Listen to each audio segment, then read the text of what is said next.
Halo, assalamualaikum teman-teman. Kembali lagi di Laila Channel.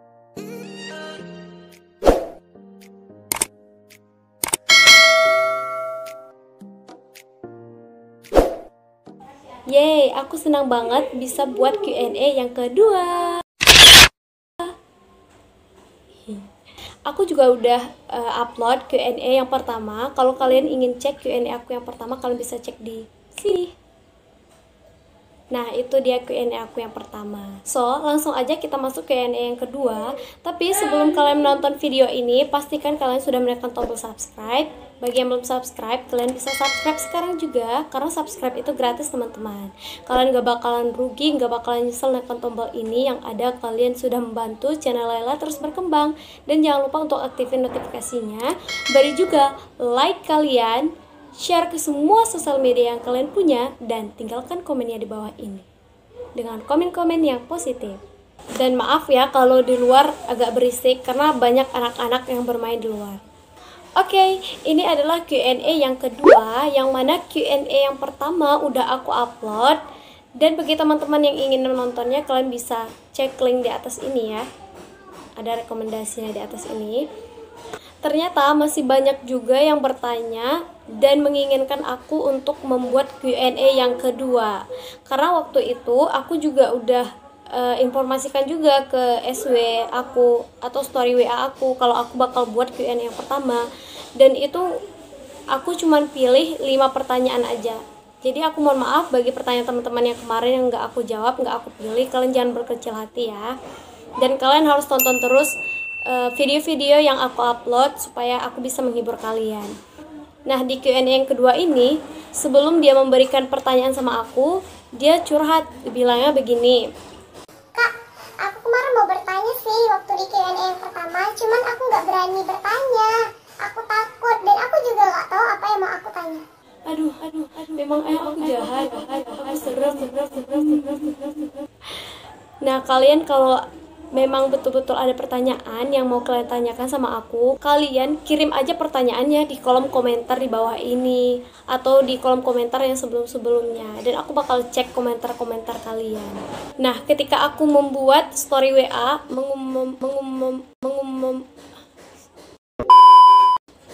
menginformasikan bahwa aku bakalan buat Q&A yang kedua, ternyata masih banyak juga yang bertanya, dan itu masih sekitar pertanyaan-pertanyaan Q&A yang pertama. Jadi kalau ada pertanyaan kalian gak aku jawab, aku cuman kasih rekomendasi yang udah aku berikan di atas ini. Kalian bisa cek di Q&A yang pertama, karena disitu udah aku ceritakan juga bagaimana aku menjadi YouTuber, bagaimana aku mau jadi YouTuber gitu.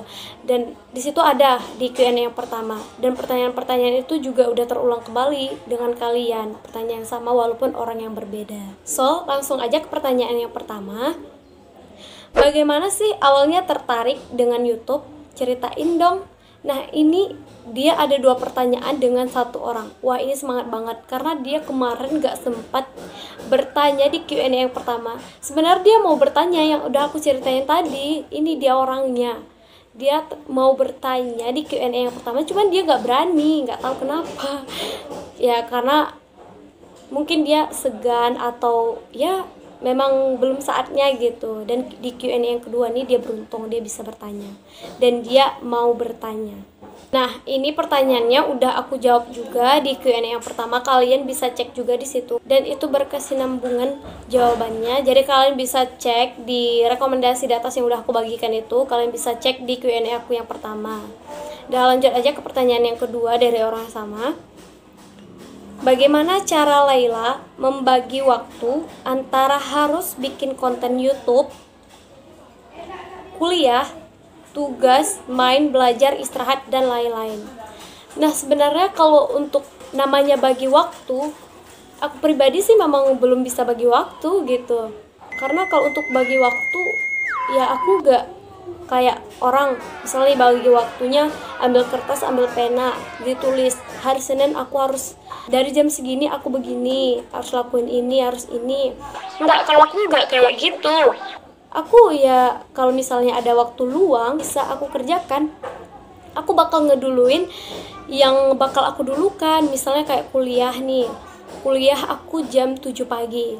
ya aku duluin kuliah aku. Nanti kalau aku udah selesai kuliahnya sekitar jam 1, jam 2 gitu, aku bakal buat YouTube. Kalau bisa kalau waktunya memungkinkan, aku bakal buat YouTube, konten YouTube gitu. Dan kalau misalnya aku lagi bad mood buat konten YouTube, ya aku main, atau bisa jadi aku istirahat gitu. Dan aku nggak bagi-bagi waktu sih, cuman mencari di waktu-waktu yang luang gitu aja. Aku nggak ngerencanain dari jam segini aku segini, dari jam segini aku begini. Aku nggak ngejadwal dan aku nggak ngebagi waktu gitu. Ya jika ada waktu A, aku kerjain yang A gitu. Jika ada waktu B, aku kerjain yang B, kayak gitu aja. Oke, kita lanjut ke pertanyaannya. Kak, kayak apa sih biar bisa jadi YouTuber? Aduh, Kalau dibilang YouTuber, aku pribadi sih belum jadi YouTuber. Aku masih berusaha, masih calon gitu. Aku belum betul-betul menjadi YouTuber. Nah, kalau untuk bisa menjadi YouTuber ini, ya kita kalau memang terniat ingin membuat YouTube, pasti kita harus memiliki akun YouTube, dan kita membuatlah karya-karya kita ke dalam YouTube tersebut gitu ya kan tentunya. Jadi kalau untuk bisa menjadi YouTuber, aku sendiri sih belum bisa-bisa banget. Aku masih belajar dan masih awal belajar. Ini masih panjang proses aku untuk menjadi YouTuber gitu, karena aku belum tahu betul dengan sistemnya YouTube ini. Jadi aku masih belajar. Dan agar supaya bisa menjadi YouTuber itu, tentunya kita bakal buat konten-konten di YouTube gitu, buat video, upload video di YouTube, tentunya begitu ya.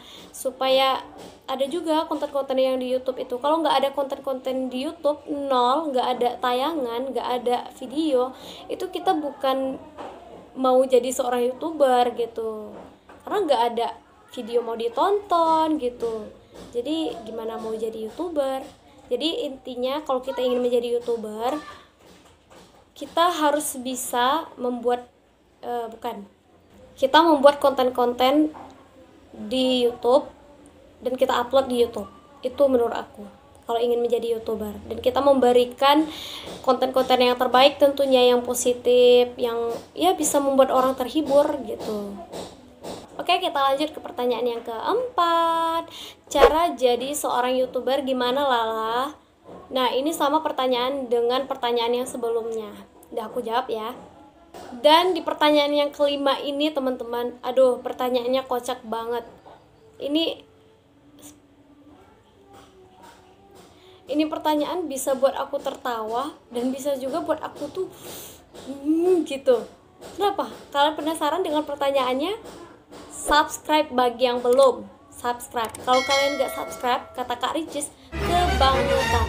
Dan kata aku pribadi, parah. Kalian harus subscribe, oke? Nah, dalam hitungan ketiga, kalian harus subscribe ya. 3, 2, 1. Oke, kita masuk ke pertanyaan yang kelima. Pertanyaan yang kelima. Tanya kapan jodohku datang boleh? Gak boleh. nggak boleh. Karena aku pribadi juga nggak tahu jodoh aku siapa dan kapan jodoh aku datang. Kita jangan ngomongin jodoh dulu. Kita harus fokus dengan satu tujuan kita dulu ya.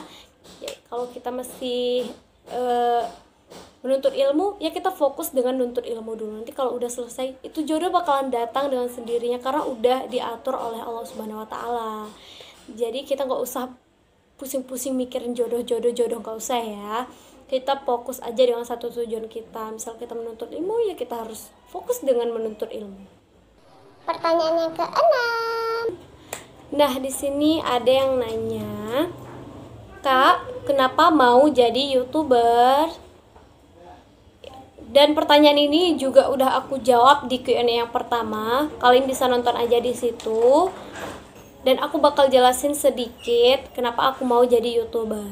Bisa membuat kalian terhibur, dan yang kedua itu bisa menyalurkan hobi aku gitu. Jadi ya gitulah. Pokoknya aku pengen jadi YouTuber itu intinya bisa memberikan manfaat kepada kalian. Oke, kita lanjut. Jadi sebelum kita lanjut ke pertanyaan yang ke-7, terlebih dahulu kalian harus like ya. Kalau kalian tidak suka dengan video ini, kalian harus like video ini. Tapi kalau kalian suka juga dengan videonya, tetap harus like. Nggak ada yang namanya dislike ya. Kalian harus like dengan video ini. Oke. Aku disuruh ibu upload video di YouTube agar kita pede. Caranya mana? Aku kaku. Ya, yang pertama ya, kita itu memang harus pede, kita harus berani, dan kita memang adalah kemampuan bisa berbicara gitu, walaupun masih terbata-bata, masih kaku. Yang penting kita bisa menyampaikan maksud dan tujuan kita. Aku pribadi, aku nggak begitu lancar ngomongnya, aku masih terbata-bata, dan aku juga nge-skip videonya, dan aku nggak langsung lancar begitu aja buat videonya, tapi aku pasti ada buat skip videonya. Karena apa? Karena di situ nanti aku juga bakal lupa apa yang mau aku sampaikan, dan aku juga masih terbata-bata ngomong, masih ada salah, makanya aku skip videonya. Nah, jadi buat kamu yang gak pede atau masih kaku bicaranya, dari sekarang kamu tuh harus belajar. Nah, sebelum kamu buat video, terlebih dahulu kamu tuh udah punya konsepnya gitu, tahu jalan yang mau kamu bicarain, tahu apa isi dari yang akan kamu sampaikan gitu. Ya, pertama itu memang harus ada konsep. Yang kedua, nggak apa-apa kaku atau terbata-bata, yang penting kamu bisa menyampaikan maksud dan tujuan kamu gitu. Nah, di pertanyaan yang ke-8 ini aku lupa namanya, dan ini bukan cuma 1 atau 2 orang saja yang bertanya, dan ini banyak yang bertanya, cuman aku nggak save nomornya. Mereka tiba-tiba chat bilang kalau itu suara asli atau bukan gitu.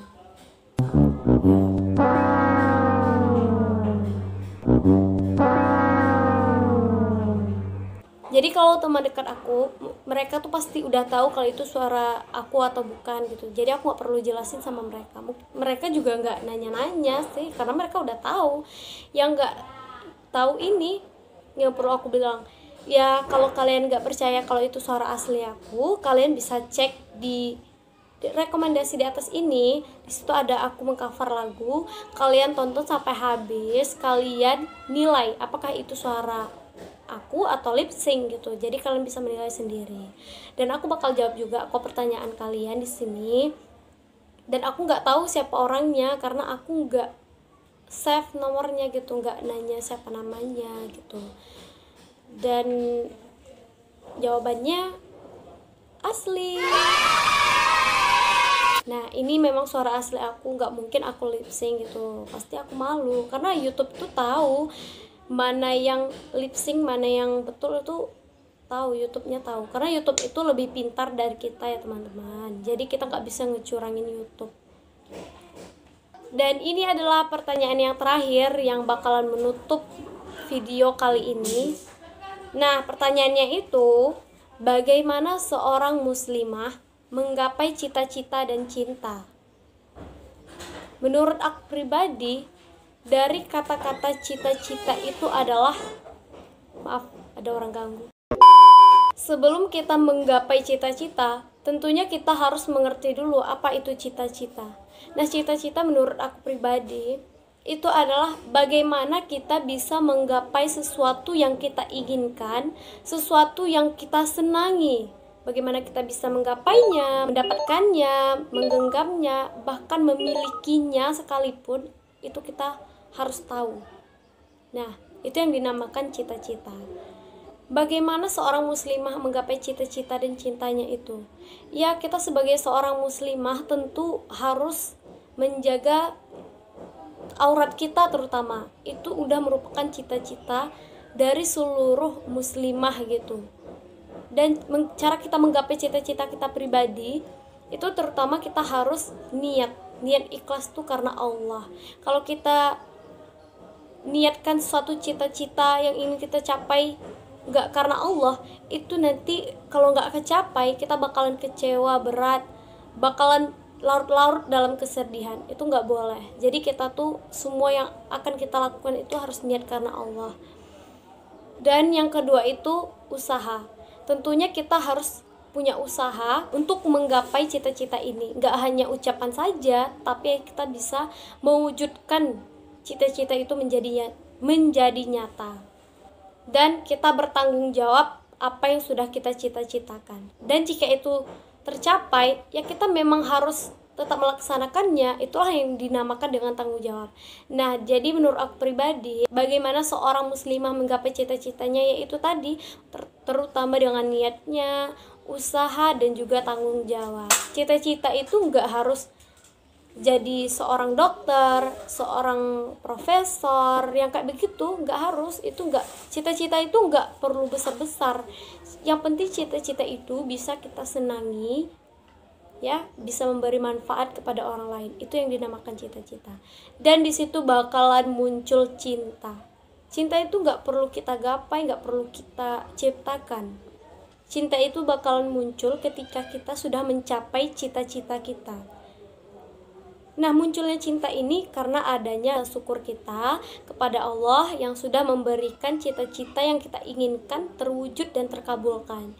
Nah, kemudian juga cita-cita terhadap lingkungan dan juga orang lain, karena mereka juga mendukung apa yang ingin kita capai. Dan yang ketiga itu adalah cita-cita dari diri kita sendiri. Kita mau berusaha dan kita mau menggapai cita-cita itu. Nah, jadi seorang muslimah menggapai cita-cita dan cintanya itu, yang terutama itu adalah niat karena Allah. So teman-teman, itulah pertanyaan-pertanyaan yang udah aku jawab. Jika masih banyak pertanyaan-pertanyaan kalian yang jawabannya belum pas, aku mohon maaf banget, karena aku nggak begitu pandai dalam mengumpulkan jawaban-jawaban gitu, dalam mengumpulkan kata-kata yang baik yang bakal aku ucapin ke kalian. Oke teman-teman, itulah Q&A yang kedua. Udah selesai dijawab semuanya.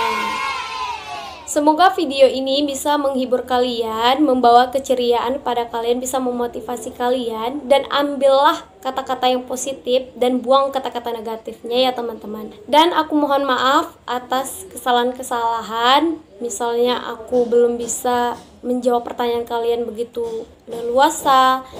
So, jangan lupa untuk di-subscribe ya teman-teman, dan tinggalin like-nya, share ke semua sosial media kalian, dan komennya di bawah ini dengan komen yang positif. Pantengin terus ya channel aku, dan tunggu video selanjutnya. Bye!